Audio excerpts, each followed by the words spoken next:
Nice! Come on, Dom. Armor up. I've got crops to take care of. If we don't grow it, we don't eat it, remember? I think the radishes can cope without you for a while. Okay, let's get this over with.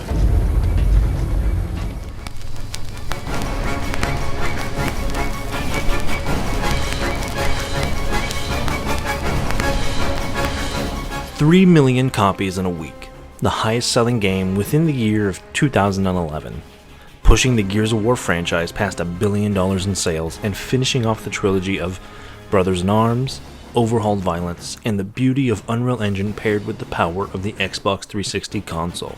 Massive overhauls in the structure of the game made the third installment stand in a separate light from Gears 1 or 2, with greater animations, textures, flow, and all around just a much better game. 3 had tons of extra content, a second campaign story mode, massive multiplayer battles, Horde mode which had been expanded on to include base building against the Locust Waves, and even a brand new Beast mode. The antithesis of Horde, Beast mode would give players the power of the Locust forces to bring down humanity in a way that fans had always imagined. New modes let players take control of the overpowering berserkers and a powerhouse like Raam. Gears of War 3 was the last mainline numbered installment made by Epic Studios with Cliffy B and Rod Ferguson still helming the ship. And the passion of what at the time was a 5-year journey shows. Gears 3 had more passion, more content, more quality, and more life in every last branch spanning from this game. New ways to enjoy the game and take the wheel of the Locust Horde, mutators in Horde mode, and the campaign that turned an already raving set of 50 waves or the arcade mode into something truly enjoyable with friends. And as always, couch co-op making a triumphant return, with now up to 4 players in the campaign. A cinematic story that really pulled on the heartstrings, bringing on Karen Travis, author of Gears media outside of the games, finally bringing her into the heart of the series itself. Everyone got a facelift of their personality. Cole was more genuine. The train still got the moves, baby! Now, that was a move I first used against the Eagles in the national finals! Of course, them bitches didn't explode! Baird was a bit more nihilistic, Dom was sassier, and Marcus was angry as always, but he had purpose to his character. Just take us to see him, little man. Now. Smoother multiplayer with more ways to enjoy the game than the last time we'd see Wingman. A cacophony of maps that were all distinct and stylized with dynamic events that would shake up the horizon as the fight went on. Further looks into the universe with things like the Cougar Stadium, Anvil Gate, or the distressed regions like Char. We aren't exploring the sprawls of the Hollow or the backstreets of Aera anymore. We're crossing all of Sarah. Deserts, islands, shipyards, cities, the sea itself. Gears 3 takes you to more environments with more to look upon and even more enemies to fight than ever before. Oh shit, somebody upgraded!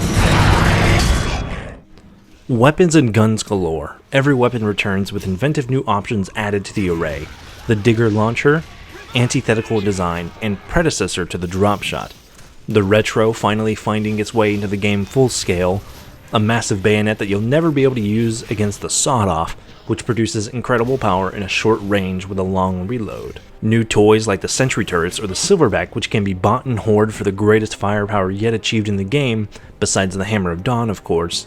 The Vulcan minigun serving as maximum rounds per minute as it channels the spirit of the A-10 Warthog, while forcing the gun to be used by 2 players in order to get the most out of it, as well as encouraging cooperation between teammates. And those teammates come with some of the most expressive and interesting characters in the series. Most fans of Gears have a favorite character from this game. Clayton Carmine, Jeez Louise, what the fuck? Samantha Byrne, Michael Barrick, even someone like Michael B. Jordan coming in to take Jace Stratton and give us another character. Lots of life. A big strength in Gears has always been the charisma of side characters. Dizzy, the eccentric space cowboy, Hoffman, the snarky veteran, Aaron Griffin, the sassy oil king voiced by Ice-T. Oh, this is kind of dope. Oh, it's heavy too. Apparently a big fan of the series, whose rock band, Body Count, even produced a song for the end credits. Combinations of players even finds its way to all the various modes. Multiplayer features almost exclusive team-based objective types, King of the Hill, Wingman, or even the variant of Team Deathmatch that Gears has where each team has a pool of lives rather than just earning kills, meaning that to be successful you have to work together to try and keep everyone from dying. making it much harder than to just carry an entire team to victory, especially with an awesome cacophony of power weapons across the map, stopping any one player from taking the upper hand all on their own.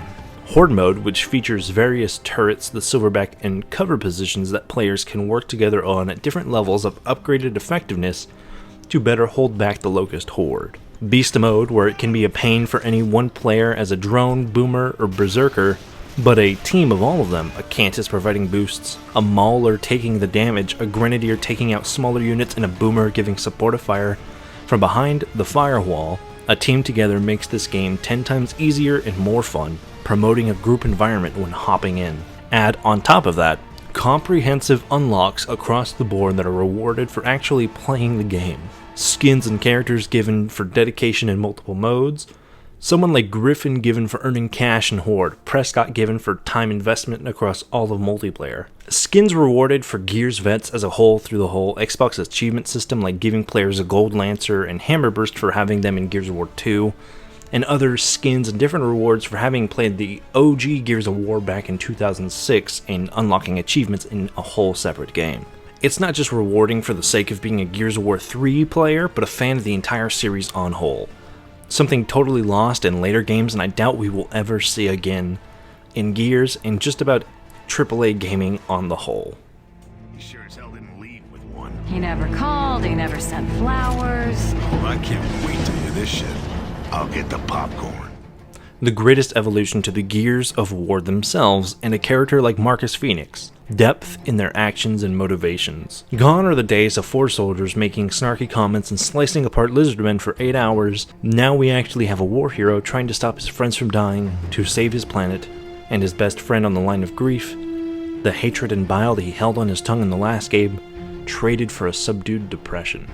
We don't just have the sports guy, we have the Coltrane, Augustus. Yes, he is the son of Hanover. Yes, he plays thrashball.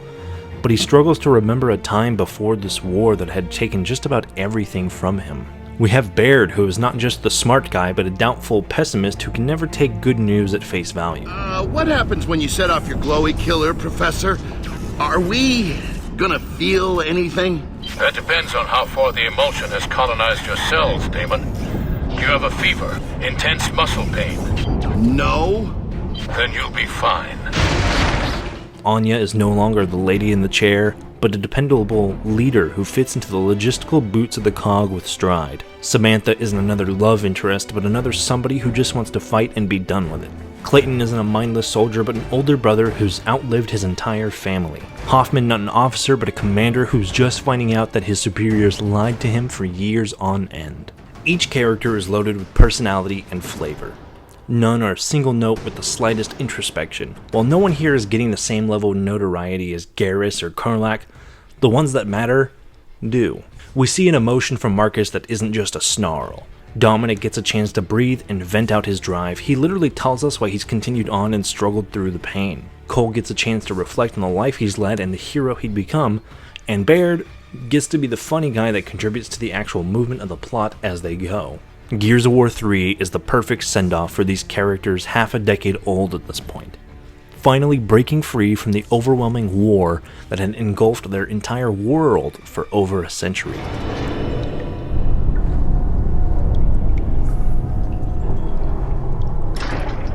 Jack, rip that door. The beginning of the game is very obviously a callback to Gears 1, Marcus breaking free from his cell, but then merged with the event that got him put in prison to begin with, the attempted saving of his father, Adam Phoenix during the Battle of Aera.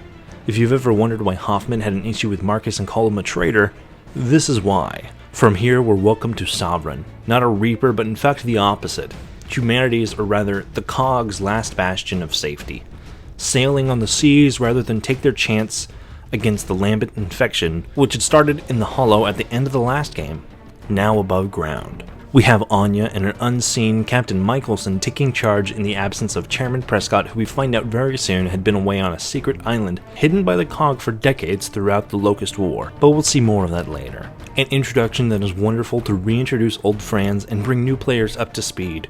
We get brief yet informative exposition all on the main cast along with the state of the Cog.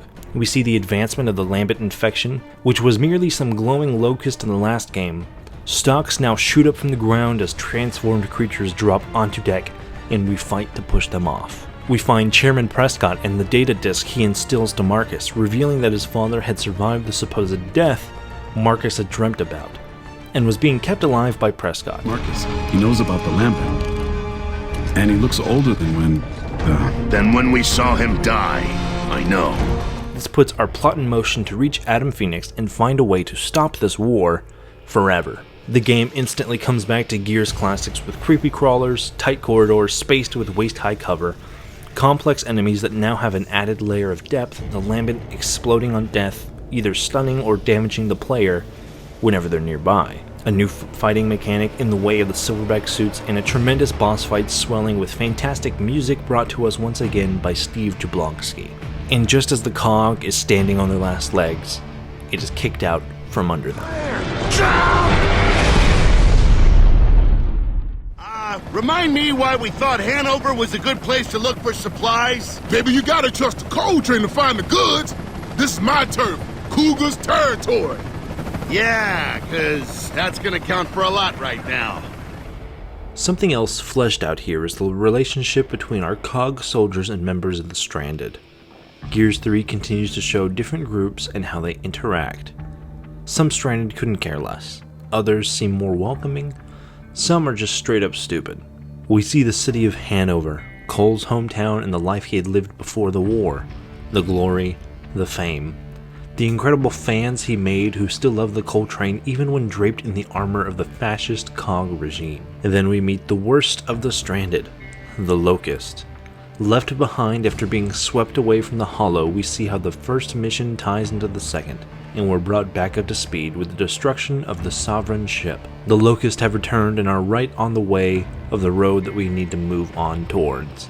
The chairman is dead, taking a stray bullet in the crash and bleeding out before revealing the truth to Marcus. Can you hear me? I hear you, Sergeant. Where's that chat you promised me? Where's my goddamn father? Now we have a heading for Anvil Gate, the Pendulum era base that has withstood the test of time. To get there, they have to go through the Valley of Death. Reorganized, cockfighting, armed. The Locusts are more primal but still collected in an armed force. One still formidable, with inventive new weapons combined with old post-production COG weaponry. Cleavers now given to the Theron Guard, and shriekers that gunned down separated units. With all the others that escaped the Hollow, the Queen ran free. Not the regal hive mind of the Locust atop a chiseled throne guarded by the very best, but now a warlord. The cunning Locust Queen Mira atop the Tempest, a hellish war beetle bent on bringing the Phoenix family tree to ashes until Adam can finish his work in Azura. Taking the Locusts' new transportation for themselves, Delta meets Dizzy in a town alone. Turns out he survived the encounter with Scourge thanks to Ty, now doing gun runs for Hoffman on the road. Later leaving and crashing a little ways off from Anvil Gate, Delta is picked up by the very same colonel they came to meet. Victor and Marcus hash out their annoyances with the ex-chairman, and we finally come to Anvil Gate.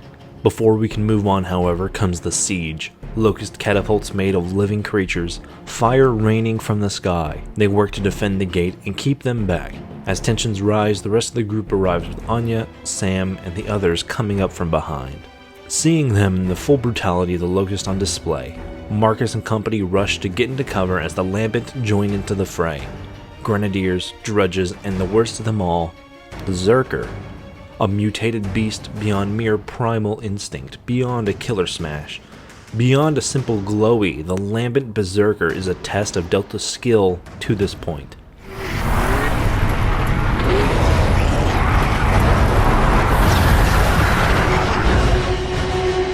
Did we fry that bitch? Looks that way. All right, everybody get inside. We've got unfinished business to... What the hell?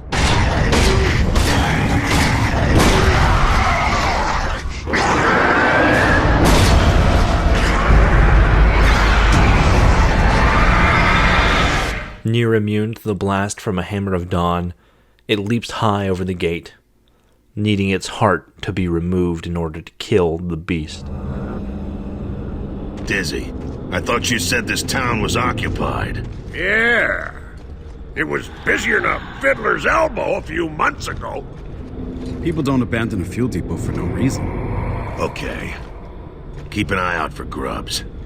We might need to get out fast. With the threat subsided, it's time to delve into Prescott's dirty laundry. Azura, the hidden island with a psycho-manufactured hurricane to keep it hidden from the world. The plan from here is made with Dizzy as our pilot to catch a submarine and swim under said storm. As for fuel, Dom has that covered. Baird and Cole go away to have their own little adventure while also allowing Jason Sam to be brought into the next 2 acts. We have an intense fight on the highways on the road to Mercy, Maria Santiago's hometown. At our destination, the fuel station is shut down. Dizzy and Jace stay behind, the rest of Delta, into the town, but it's quiet. Too quiet. Bombs all over the place. One singular stranded hiding from even the cog, talking about a sickness. And we finally see the effects of emulsion on humanity. Not just rust lung, not a fever, but they become evolved monsters. They are stripped of that humanity. They are former humans. Through the streets of Mercy, Delta cuts through the formers.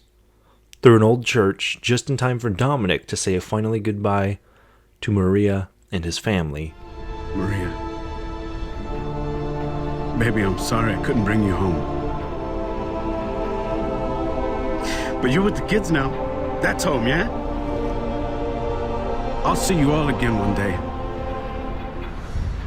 Look, Marcus is busy saving the world again, so I gotta be there for him. Sleep tight, sweetheart.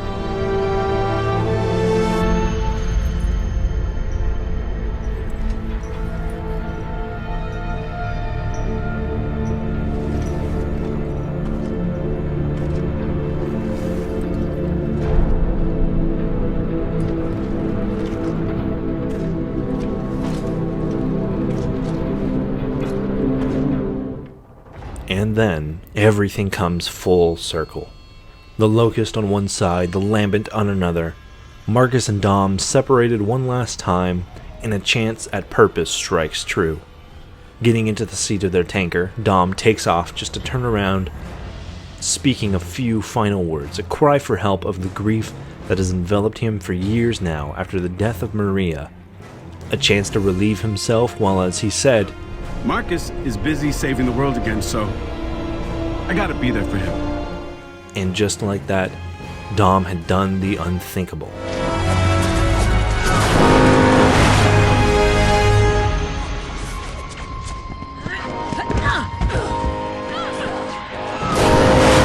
thought it would end like this, huh?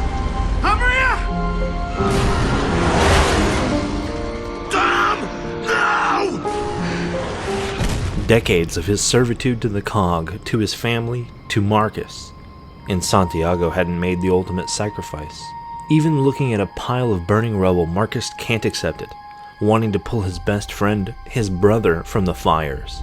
Dom's death, and the power of it, is the culmination of Gears' character writing to me. A character who is so near and dear to not only Marcus but the players. Dom is the first face we see in the series, and this is how he goes out. A fiery end of his own devices, an arc that is narratively satisfying and emotionally destroying.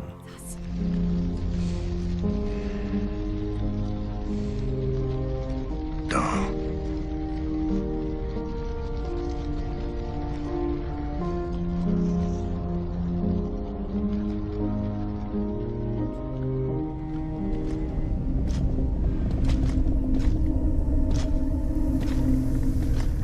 Okay.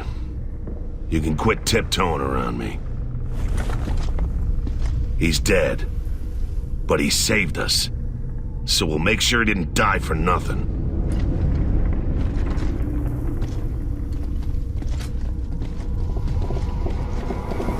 This world, the city of Char, is a barren wasteland. The effects of a desperate war and disastrous leadership leaving behind literal shadows of their victims. We see firsthand the effects of the COG's warpath, the leadership that Prescott left in his wake. Aaron Griffin, a worker man removed from the military entirely and simply making a living with his people and the leftovers of his legacy before the Locust War had even begun. and now it's all about to burn. Tensions reach an all-time high.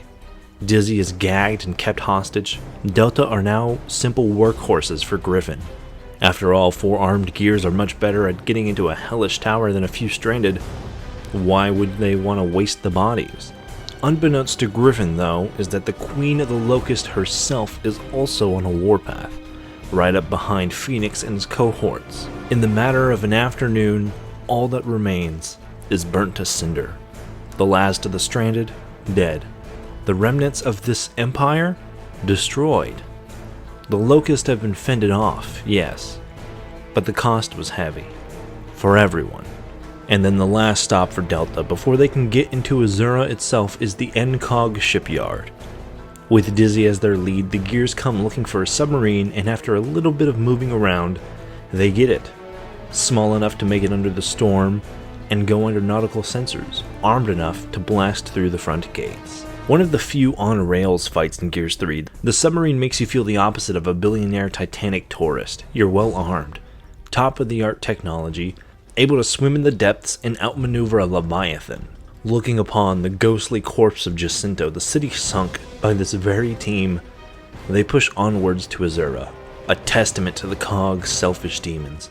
Top operatives, the Onyx Guard, the chairmen, scientists, and money-hoarding elites. Azura is a temple to all of the COG's sins and built on lies that fueled Prescott's reign. Now that temple is drenched in blood, each and every last resident put to the gun and strung up by their own intestines. All but one, the smartest of them all, and now the most important in the same breath. Adam Phoenix, the grand eye in the sky, able to seek inwards and see his own son for the first time in 5.5 years. New scars and Dom removed. Slowly Delta pushes through this testament of greed as they destroy a literal storm from the inside and invite what remains of the UIR to Azura. Baird and Cole come back into the picture, fueled now for a final push after the death of Santiago, still haunting their mission. Hey, where's Dom and Dizzy? Dizzy's taking the submarine offshore.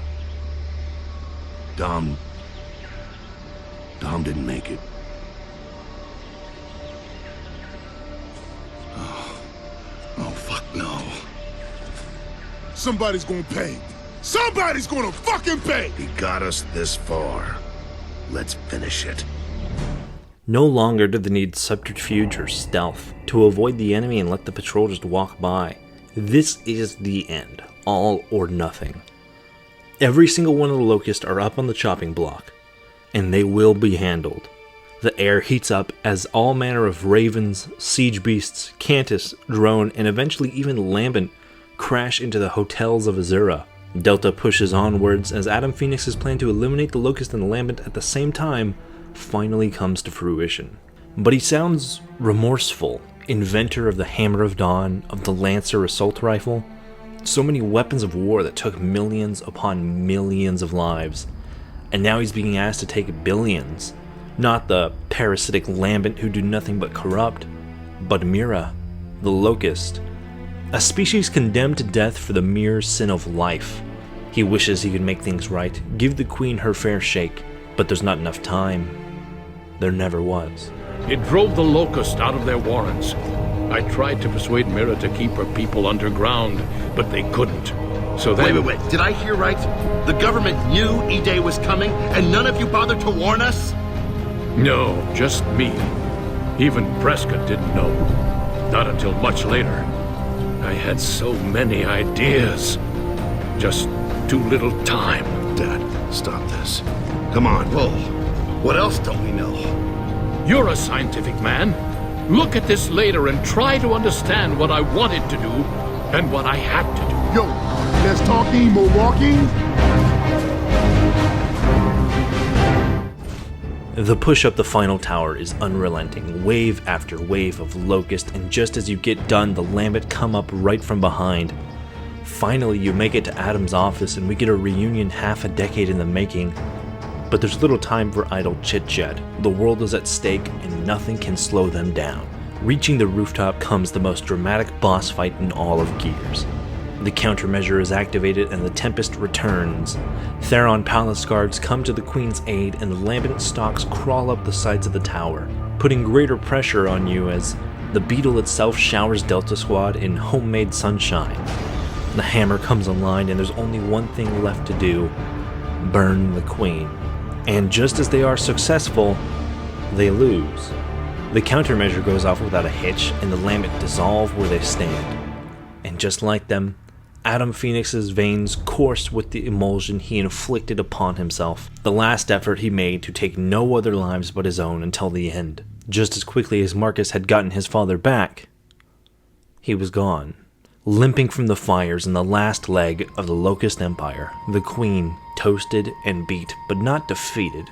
Even now, she stands with pride and lectures the son of a warmonger about humanity's own destruction, stepping ever closer to Marcus, who says nothing as the Queen marches fearlessly towards him, and then finally... And his arrogance finally killed him.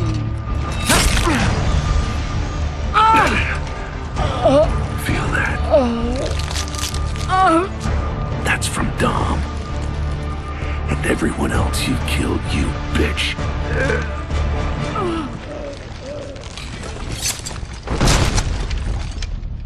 The Queen is struck down, the machine rings around the world as the Locusts fall apart, and the Lambent cease to exist.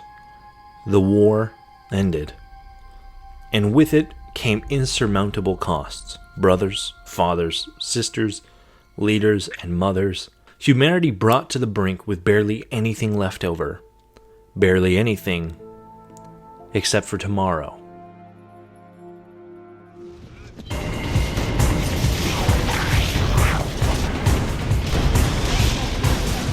There's a lot more to be said about the multiplayer in Gears of War 3. Improving upon the framework from past games, Gears 3 features the best bits of Gears multiplayer plus more. While the netcode in this series has never blown me away, even in 2023, it does what it sets out to do very well. Comprehensive leveling for character unlocks, fun game modes, and arena-style shooting that hasn't changed since 2006. Power weapons, King of the Hill, the Gnasher, it's all here with even more. Capture the leader, team deathmatch, wingman, everything Gears can do well on maps that put something like River into the pun intended water. Check out, now a staple in every game going forwards, Overpass with varied cover across multiple vertical levels, Dry Dock featuring 2 lanes crossing over each other, even the DLC maps like Aftermath or Academy putting unique spins on the Gears design with a greater emphasis on verticality with weapons like the Digger dominating the high ground. The chainsaw, executions for every weapon, extended beatdowns, it's all bigger, better, and bolder in the best ways.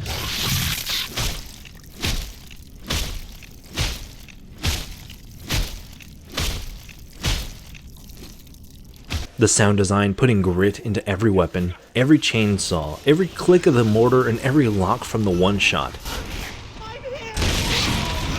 Everything works so well in a symbiotic unison.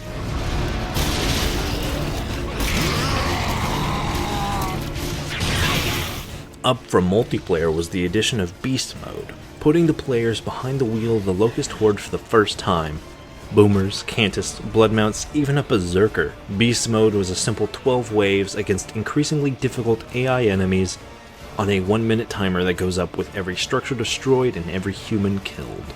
It was fun, still is. Great cooperative action that puts you in command of the great Locust regime. The only issue with Beast is the lack of its inclusion in later entries. Horde mode was bigger and better too. Horde 2.0. 50 waves as you would expect, but with more to keep the forces back. Barricades, turrets, everything. Semi-frequent challenges to mix up the gameplay as you go, and every 10 waves, dropping the hammer on you as the toughest members of the Horde are sent to take you out. Brumucks, Gunkers, Reavers, and the Lambent Zerker, 50 waves, and 5 incredible boss waves. Mutators added on top for extra fun or even challenges. Everything from vampiric damage, big head mode, chicken head, and insta-gib. Just the little cherry on top that takes Horde from a good time to a damn well great time with the right group of friends. Let me tell you something about war. War ain't always about fighting. Blood, bullets, death, yeah, that's part of it. But it sure as hell ain't all of it. Sometimes, it's It's about knowing when to turn tail. And run your fucking ass off. This is it, people. Saddle up! Storm's about to hit.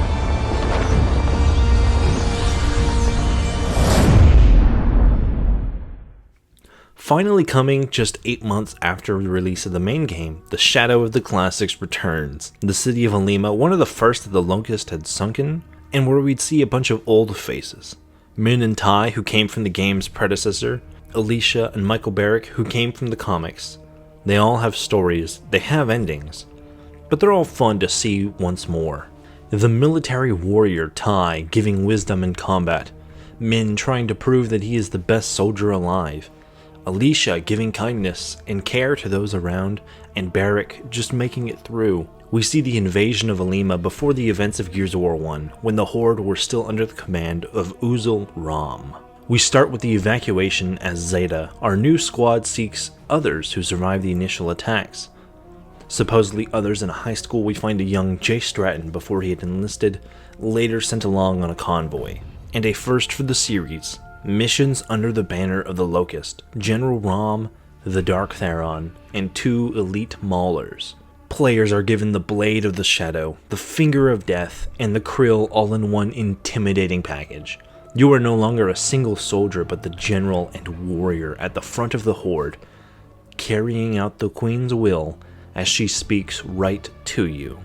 Going back and forth between these two perspectives, the Horde and a single squad, we see the Battle of Alima play out from both sides. When finally reaching the exfil, Zeta get taken off guard.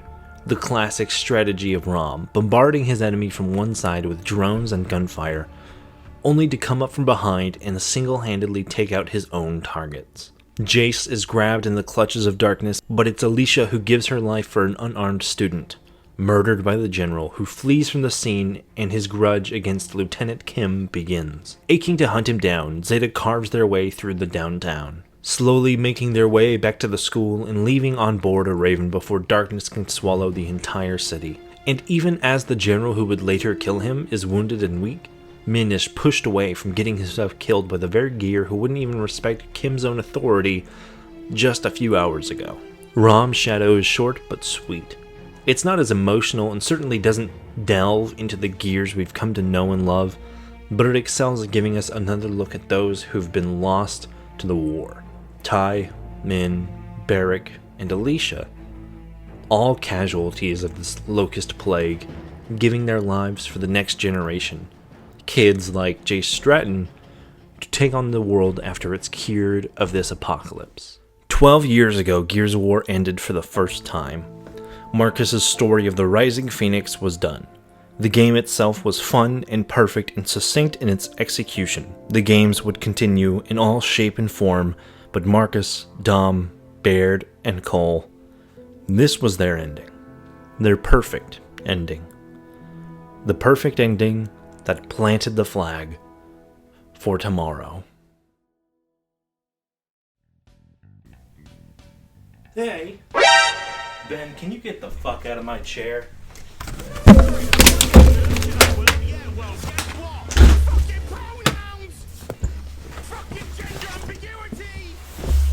Canadians are so inconsiderate. Anyways, I have glasses now. Thank you very much for watching this far. Please feel free to subscribe or leave a comment or whatever that jazz if you feel like it. Recently, I went through and I asked people what they wanted. One person told me skits. Do more skits. So there you go, there's your skit. The other person told me that they needed more of them. So, you're welcome. You made it into the video. And lastly, for everybody else who stuck around this long, I have something wonderful to show you. Now, before we kick off into that, there's a link in the description for a Discord for the official Nexus Nights server. Come in there, we're gonna have fun, we're gonna be doing all sorts of kooky shit. Anyways, sit back and enjoy this nice little surprise I got for all of you wonderful, handsome people. And before I go, thank you very much once again. Remember to have fun, stay cool, and be awesome. Buster out.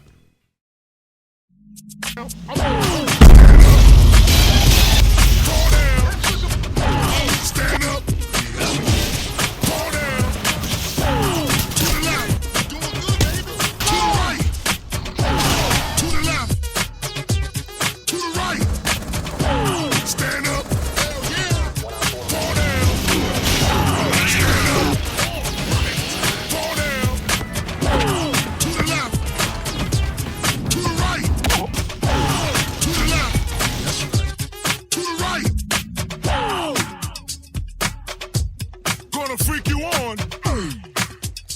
Stay cool, baby. Oh yeah, I'm back in the game.